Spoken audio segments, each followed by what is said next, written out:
आया राम गया राम, हरियाणा की पॉलिटिक्स से निकला ये जुमला आज बांग्लादेश पर एकदम फिट बैठ रहा है। पॉलिटिक्स में चेहरे बदलते हैं, यादें नहीं।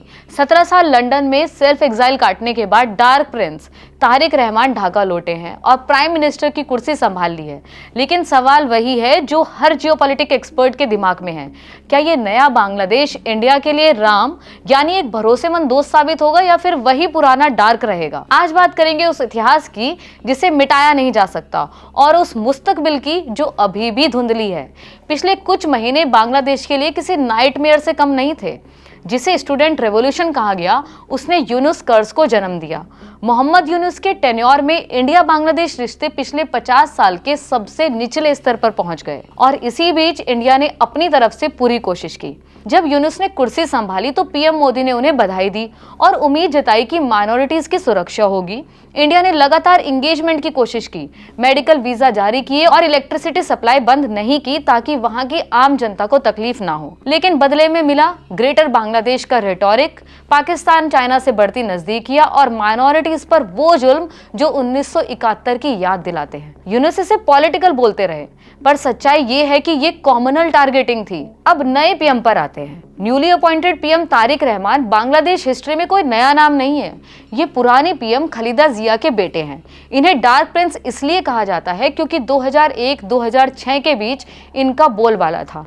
उस दौर में इंडिया और बांग्लादेश के रिश्ते इतने खराब थे कि न्यू दिल्ली के लिए ढाका एक डिफिकल्ट नेबर नहीं बल्कि एक एग्जिस्टेंशियल थ्रेट बन गया था। हिस्ट्री गवाह है, इसी दौर में यूएलएफए और एनएससीएन जैसे इंसर्जेंट ग्रुप्स को बांग्लादेश की मिट्टी पर कैंप्स बनाने की इजाजत मिली थी। 2004 का वो चित्तगोंग आर्म्स होल तो कोई नहीं भूल सकता, जिसमें 10 ट्रक हथियार, 27,000 ग्रेनेड्स जो इंडिया के नॉर्थ ईस्ट को दहलाने के लिए लाए गए थे। इन्वेस्टिगेशन में साफ हुआ था कि इसमें डीजीएफआई और तारिक रहमान के क्रॉनीज का हाथ था। मेजर जनरल गगनजीत सिंह ने यह साफ कहा था कि परेश बरुआ का ये पूरा प्लान रहमान के बिना मुमकिन नहीं था।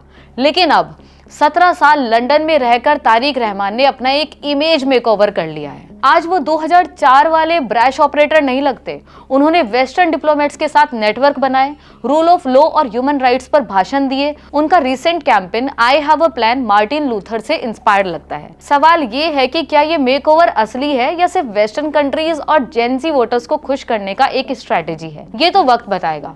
लेकिन इसके साथ बीएनपी का ओरिजिनल सिन माइनॉरिटीज पर जुल्म भी रहा है। 2001 में इलेक्शन जीतते ही जो तांडव भोला और जैसोर में हुआ वो रूह कपा देने वाला है। The night of lost nose pins report पढ़कर आज भी लोग दहल जाते हैं। रात में 200 हिंदू महिलाओं का मास रेप हुआ था। उन्हें सिर्फ इसलिए पनिश किया गया क्योंकि वो अवामी लीग के सपोर्टर्स माने जाते थे। क्या रहमान इस डर और इतिहास को बदल पाएंगे? अब आते हैं आज की सबसे बड़ी हेडलाइन पर।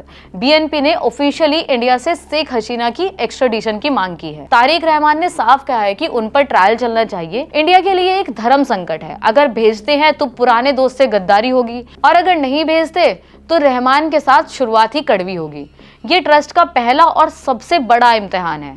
इसके साथ एक पैच जमाते इस्लामी भी है। इनकी 68 सीट्स रहमान की पावर की चाबी है। जमात हमेशा से इंडिया विरोधी रहा है। अगर रहमान इंडिया से दोस्ती की कोशिश करेगा तो जमात उन पर इस्लामिक वैल्यू से गद्दारी का थापा लगा देगी। इंडिया के लिए टेंशन ये है कि रेडिकलाइजेशन बॉर्डर के पार आने से नॉर्थ ईस्ट और वेस्ट बंगाल का माहौल बिगड़ सकता है। इन सब सिनेरियो के साथ अगर बात करें तो बांग्लादेश अब एक जियोपॉलिटिकल प्लेग्राउंड बन चुका है क्योंकि यूएसए चाइना भी इसमें इन्वॉल्व है। अमेरिका ने रहमान की वापसी को डेमोक्रेसी की जीत बताया है। वो चाहते हैं बांग्लादेश उनकी इंडो पैसिफिक स्ट्रेटेजी का हिस्सा बने। चाइना ने बिलियंस इन्वेस्ट किए हुए हैं और वो अपना इंफ्रास्ट्रक्चर प्रोजेक्ट नहीं रुकने देगा। इंडिया की north east connectivity chicken neck Bangladesh के रास्ते से गुजरती है। रहमान को इन तीनों के बीच बैलेंस करना होगा। अब आपके मन में सवाल होगा कि इतने सारे सिनेरियो के बीच रहमान इंडिया से रिश्ते सुधारने की बात कैसे कर रहे हैं, क्योंकि बांग्लादेश की इकोनॉमी आईसीयू में है। नवंबर 2026 में Bangladesh LDC least develop country status से ग्रेजुएट होने वाला है। इसका मतलब है कि उन्हें मिलने वाले ड्यूटी फ्री ट्रेड बेनिफिट्स खत्म हो जाएंगे।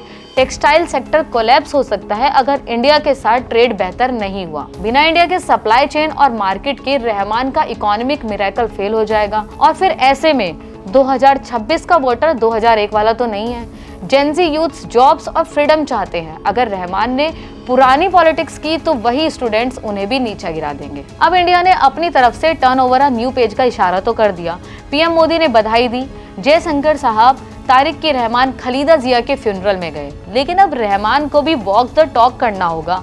क्या वो जमात के दबाव से निकल पाएंगे या फिर आया राम गया राम का खेल ही चलता रहेगा? आपको क्या लगता है, क्या तारिक रहमान पर भरोसा करना इंडिया की बड़ी गलती होगी? कमेंट्स में अपनी राय बताइए और लेयर्ड को सब्सक्राइब कर लीजिए।